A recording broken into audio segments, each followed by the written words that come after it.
तुम्ही पाहताय एबीपी माझा आणि ब्रेक नंतर तुमचं झिरो ओव्हरमध्ये पुन्हा स्वागत।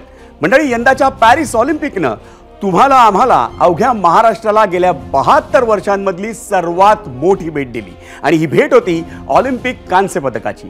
कोल्हापूरचा नेमबाज स्वप्नील कुसाळे हा पॅरिसच्या रणांगणात भारताला ऑलिम्पिक पदक जिंकून देणारा गेल्या 72 वर्षांमधला महाराष्ट्राचा पहिला वीर ठरला।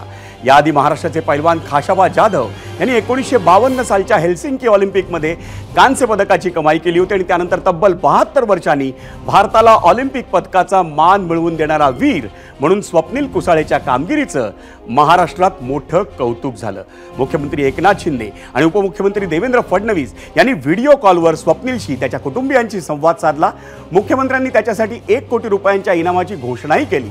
पुणे कोल्हापुरात स्वप्नीलच्या मिरवणुका निघाल्या। या साऱ्या घटनाक्रमात मंडळी 2 महिने उलटून गेलेत, पण राज्य शासनानं जाहीर व्यासपीठावर स्वप्नील कुसाळेची पाठ अजूनही थोपटलेली नाही। याला म्हणायचं तरी काय, कारण याच राज्य सरकारनं 2020 विश्वचषक विजेत्या भारतीय संघाचा कर्णधार रोहित शर्मा आणि त्याच्या 3 मुंबईकर शिलेदारांचा अवघ्या 5 दिवसात विधानसभे किंबहुना विधान भवनात निमंत्रित करून गौरव केला होता। 2020 विश्वचषक विजेत्या भारतीय शिलेदारांचा वायुवेगानं गौरव करण्यात काहीच गैर नव्हतं, पण मग 2020 विश्वचषकाच्या तुलनेत ऑलिम्पिक कांस्य पदकाचं यश हे अगदीच नगण्य मानायचं का?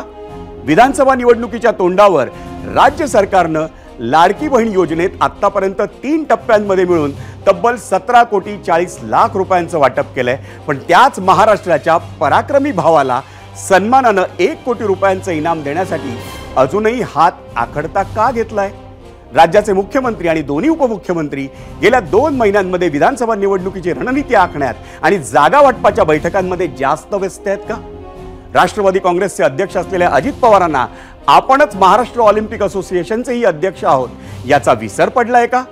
विधानसभा निवडणुकीची आचारसंहिता लागायला आता काही दिवसांचा अवधी आहे। एकदा का आचारसंहिता लागली ना मंडळी की स्वप्नील कुसाळेचा शासकीय गौरव किमान 1.5-2 महिने लांबणीवर पडण्याची शक्यता आहे। क्रीडाप्रेमी महाराष्ट्राच्या लौकिकाला हा एवढा उशीर शोभून दिसणार आहे का? झिरो ओव्हरमधल्या या मोठ्या बातमीवर तुमची मतं, तुमच्याही प्रतिक्रिया जाणून घ्यायला आम्ही उत्सुक आहोत। पण तुर्तास तरी आजच्या झिरो ओव्हरमध्ये आपण इथेच थांबूया। सोमवारी संध्याकाळी 7:56 झिरो ओव्हरच्या नव्या भागात आपण पुन्हा भेटणार आहोत, पण बातम्यांच्या अपडेटसाठी पाहत रहा एबीपी माझा।